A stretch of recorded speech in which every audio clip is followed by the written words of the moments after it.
Pergi. Sudah cukup larut, beristirahatlah. Guho menghela napas lagi saat melihat Yun Yun tidak beraksi. Setelah itu dia berjalan menuju pintu. Namun sebelum dia keluar, dia berkata lagi, "Benar, ada beberapa fluktuasi yang tidak biasa dari gerbang kehidupan dan kematian. Jika aku tidak salah, Yanran yang telah berlatih di dalam selama 3 tahun harus segera keluar." Mata Yun Yun tertegun saat melihat Guho yang telah pergi.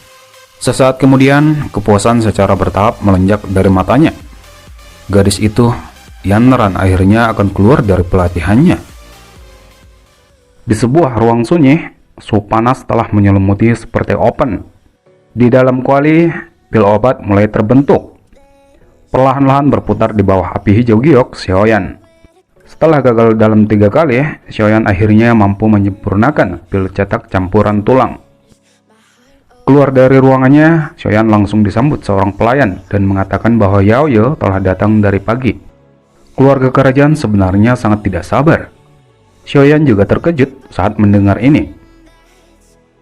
Memasuki aula mansion klan Xiao, Xiaoyan telah melihat Yao Ye di sana sedang mengobrol dengan Xiao Li dan Xiao Ding.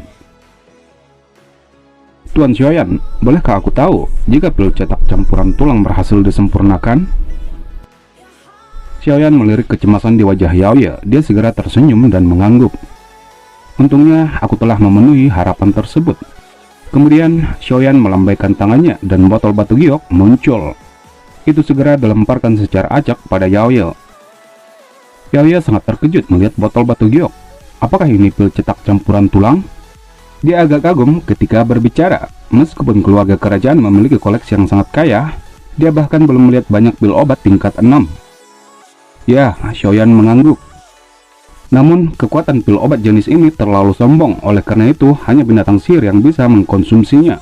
Selain itu, ini juga mengharuskan seorang alkemis untuk mengaktifkannya secara khusus agar kekuatan obat sepenuhnya diaktifkan. Yao Ye juga kaget ketika mendengar ini. Kalau begitu, aku takut kita harus merepotkan Tuan Xiaoyan lagi. Kemudian mereka berdua baru saja akan meninggalkan mansion klan Xiao. Sementara itu, Jian yang sedang duduk di tangga dengan 2 tangan memegang kepalanya sudah merasa bosan.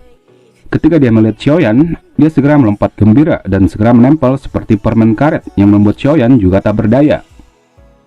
Ratu Medusa untuk beberapa alasan yang tidak diketahui menghilang selama 2 hari ini. Itu membuat Jian menjadi sangat bosan, oleh karena itu Xiaoyan hanya bisa membawanya bersama. Tanpa membuang waktu, Xiaoyan dan Yao Ye akhirnya pergi ke keluarga kerajaan. Tak lupa dia membawa Jian yang sudah merasa bosan karena sendirian. Memasuki keluarga kerajaan, Jiao Lao langsung membawa Xiaoyan ke sebuah danau besar. Apa? Danau ini sebenarnya memiliki ular yang besar. Kekuatannya juga tampak cukup bagus. Jian di sebelah Xiaoyan tiba-tiba berteriak kaget. Jiao Lao dan Yao Ye kaget saat mendengar Jian membuka mulutnya. Ada keheranan di wajah mereka. Dia kemudian memanggil binatang laut bersisik yang berada di bawah danau. Peng, permukaan danau mulai bergemuruh. Kemudian, tubuh besar binatang laut bersisik yang tak kalah besar dengan Heaven Swallowing Python sudah muncul. Jiao Lao, mengapa kamu membangunkanku? Bukankah aku sudah memberitahumu kondisiku? Aku tidak akan bisa banyak membantu.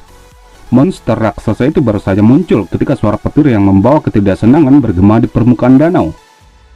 Jiao Lao yang berdiri di atas danau mengangkat kepalanya dan tersenyum. Orang tua, aku tidak mengganggumu. Lihat apa ini. Dengan lambaian tangannya, botol giok berisi pil cetak campuran tulang segera muncul. Kemudian tatapan Jiao Lao segera beralih pada Xiaoyan. Tuan Xiaoyan, kami akan menyulitkanmu untuk apa yang terjadi selanjutnya. Xiaoyan mengangguk sedikit. Sayapnya mengepak sebelum berkedip dan muncul di dekat kepala besar binatang laut bersisik. Namun ketika dia mendekat, itu membuat binatang laut bersisik ketakutan karena api surgawinya. Beberapa saat kemudian, Jiao Lao dan Jian juga bergegas dari bawah. Orang tua, tidak perlu panik. Pil cetak campuran tulang ini disempurnakan olehnya. Orang ini terlihat sangat besar, namun sungguh tak terduga dia sangat pemalu. Jian segera mengejek ketika dia melihat binatang laut bersisik yang agak pemalu. Gadis kecil, apakah kamu mencari kematian? Binatang sihir laut bersisik mungkin takut pada Xiaoyan, tetapi Jian hanyalah makhluk kecil. Oleh karena itu, dia berteriak marah. Cacing raksasa yang bau, kamu berani menjadi galak padaku, kamulah yang mencari kematian. Jian memegang pinggang kecilnya saat dia berteriak dengan marah. Ketika teriakannya terdengar, ada cahaya warna ungu yang bertahan di matanya yang membuat binatang si laut bersisik tertekan dan takut. Meskipun tubuhnya masih stabil, namun perasaan ini menyebabkan lautan badai terbentuk di hati binatang laut bersisik. Gadis kecil ini sebenarnya juga binatang sihir. Apa sebenarnya bentuk aslinya jika dia bahkan membuatku merasa tertekan dan takut? Jangan bilang kalau dia mewarisi darah zaman kuno. Jian hanya mengangkat hidungnya setelah melihat penyerahan binatang laut bersisik. Kemudian dia memberi Xiaoyan ringisan dan mendengus bangga. Xiaoyan tersenyum dan mengusap kepala kecil Jian. Setelah adegan sebelumnya, dia juga lebih penasaran dengan bentuk asli Jian. Baiklah, mari jangan membuang waktu. Xiaoyan tersenyum kepada Jialau. Dia kemudian melambaikan tangannya dan pil campuran tulang segera bergegas ke depannya. Setelah itu, matanya melirik binatang sihir. Kekuatan spiritualnya dilepaskan. Secercah api hijau giok muncul dan langsung membungkus pil cetak campur tulang. Kemudian terbang ke arah kepala binatang laut bersisik dan membungkusnya. Di bawah cahaya hijau yang menyengat, tidak hanya luka-luka di permukaan tubuh binatang laut bersisik yang perlahan berangsur-angsur sembuh, bahkan auranya juga perlahan naik. Cahaya hijau yang bertebaran dari langit terus berlanjut selama 1 jam, dan akhirnya pil cetak campur tulang berubah menjadi setumpuk debu dan menghilang. Sementara luka di tubuh binatang laut bersisik sudah benar-benar sembuh. Yang dia perlukan saat ini hanya istirahat agar kekuatannya benar-benar pulih. Xiaoyan juga menghela napas lega saat melihat perubahan binatang laut bersisik. Binatang laut bersisik sudah pulih. Dalam hal ini, kita akan bisa memulai pertarungan besar dengan sekte mistik laut, dan juga setelah Hai Lao menyerap pil ungu spiritual untuk memulihkan kekuatan puncaknya. Setelah berhasil menyembuhkan binatang laut bersisik, Xiaoyan sekali lagi kembali ke Mansion Xiao. Di halaman belakang Mansion Xiao, Xiaoyan berdiri di sebuah gedung tinggi. Tatapannya menyapu kota yang terang. Akhirnya, dia melihat puncak gunung yang jauh tersembunyi di malam gelap yang ini. Angin malam meniup rambut Xiaoyan. Dia tiba-tiba tersenyum, menoleh dan berkata dengan samar, "Aku belum melihatmu selama 2 hari ini. Aku pikir kamu sudah pergi." Kata-kata Xiaoyan baru saja terdengar saat ada gelombang riak mendadak di udara. Sosok Ratu Medusa perlahan muncul. Medusa kemudian meliriknya dengan acuh tak acuh. "Kamu belum memperbaiki pil pemulihan roh, namun kamu sudah ingin aku pergi? Apakah kamu benar-benar memiliki keinginan yang besar untuk membunuhku?" Xiaoyan berbalik dan melihat wajah Ratu Medusa. Pertanyaan mendadak ini menyebabkan ekspresi Ratu Medusa langsung berubah. "Kamu telah menggunakan taktik curang untuk mengambil tubuhku. Haruskah aku tidak membunuhmu?" Xiaoyan tersenyum dan perlahan berjalan mendekati Ratu Medusa. "Masalahnya saat itu bukan keinginanku. Aku juga terpaksa melakukannya. Dan untuk pil pemulihan roh, aku secara alami akan membantumu untuk memperbaikinya ketika kesepakatan kita selesai. Terserah kamu nantinya apakah kamu ingin mengkonsumsinya atau tidak." "Mengapa aku tidak mengkonsumsinya? Selama aku mengkonsumsi pil pemulihan roh, Heaven Swallowing Python tidak akan berpengaruh lagi padaku. Pada saat itu, tentu saja aku tidak akan ragu sedikit pun untuk membunuhmu." Xiaoyan tersenyum saat melihat ekspresi tegas Medusa. "Benarkah begitu? Meskipun kamu selalu mengatakan bahwa kamu akan membunuhku, kamu belum melakukannya hanya karena roh Heaven Swallowing Python? Aku tidak percaya bahwa seekor lilin mampu mempengaruhi seorang Ratu Medusa sedemikian rupa. Jika kamu benar-benar memiliki niat membunuh di dalam hatimu, ada banyak kesempatan bagimu." Mata Ratu Medusa menyipit sedikit. "Jangan berpikir bahwa aku masih akan memiliki perasaan terhadapmu. Ratu ini bukanlah wanita yang berangsur-angsur turun setelah tubuhnya diambil oleh seseorang." Xiaoyan mengelurkan tangannya dan bersandar pada sebuah pilar. Matanya menatap malas Ratu Medusa. "Jika kamu benar-benar menginginkan hidupku, kamu sebenarnya tidak perlu menunggu sampai kamu mengkonsumsi pil pemulihan roh. Bahkan, aku tidak memiliki kepercayaan diri atas kemenangan dalam pertarungan dengan sekte mistik laut. Jika aku tidak hati-hati, aku mungkin akan mati di tangan Yunsan. Pada saat itu, kamu juga akan bebas." Alis Ratu Medusa bergetar, namun wajahnya masih sama acuhnya seperti sebelumnya. Aku akan berterima kasih kepada Yunsan jika kamu benar-benar mati di tangannya. Mudah-mudahan itu akan terjadi. Xiaoyan tertawa. Dia melambaikan tangannya ke arah Medusa dan berkata, "Sudah cukup larut, pergilah dan istirahat. Pertarungan besar akan dimulai besok. Hidup atau mati, kemenangan atau kekalahan, biarkan takdir yang menentukan." Begitu Xiaoyan mengatakan ini, dia dengan tegas memutar tubuhnya dan berjalan menuruni tangga sebelum perlahan-lahan menghilang dari pandangan Ratu Medusa. Ketidakpedulian perlahan menghilang di wajah Ratu Medusa saat dia mulai melihat sosok Xiaoyan yang mulai menghilang. Sebuah pergulatan muncul di antara kedua alisnya. Sesaat kemudian, perjuangan itu berubah menjadi desahan lembut yang berisi emosi rumit. Paginya sudah ada ratusan orang berdiri di depan Mensin Xiao yang biasanya sepi. Lin Yan, Jian, Oli Yinggu, dan orang-orang kuat lainnya berdiri dengan tenang di depan Xiaoyan.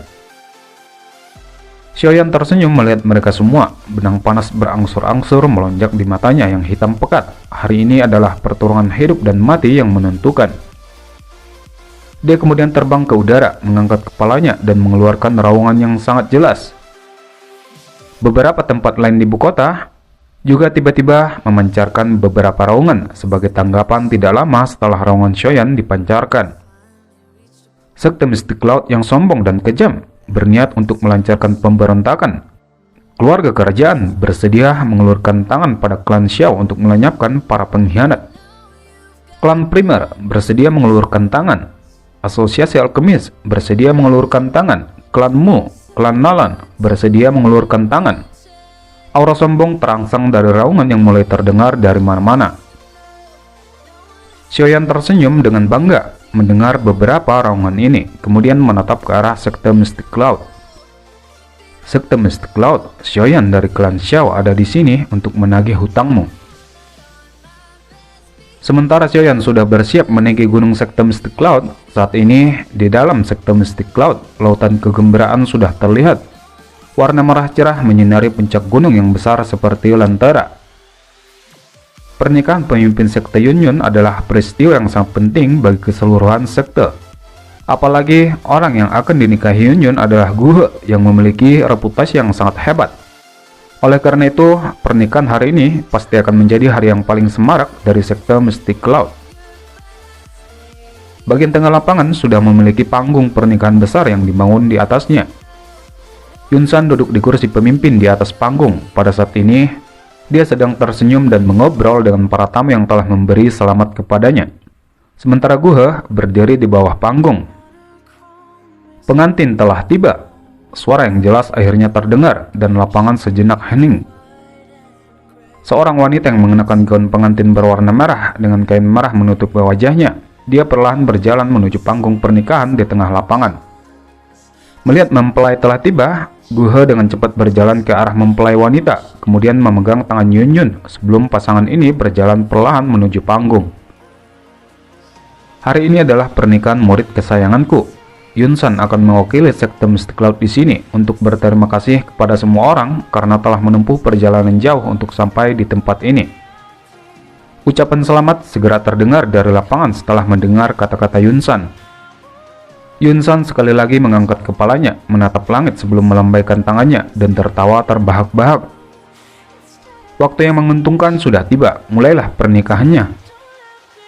Namun, saat suasana riuh Sekte Mystic Cloud telah mencapai puncaknya, suara tajam angin deras tiba-tiba terdengar di langit. Sosok hitam terbang melintasi udara, melesat tepat di depan panggung pernikahan. Sementara semua orang terkejut, ekspresi Yunsan merosot. Sebuah kekuatan yang mengerikan melonjak dari lengannya sebelum menabrak sosok hitam. Suara logam bertabrakan terdengar dan sosok hitam dipaksa mundur sebelum akhirnya berputar-putar di udara. Pemimpin Sekte Yunsan, mengapa kamu harus terburu-buru? Ini belum diputuskan apakah Sekte Mystic Cloud mengadakan pernikahan atau pemakaman hari ini.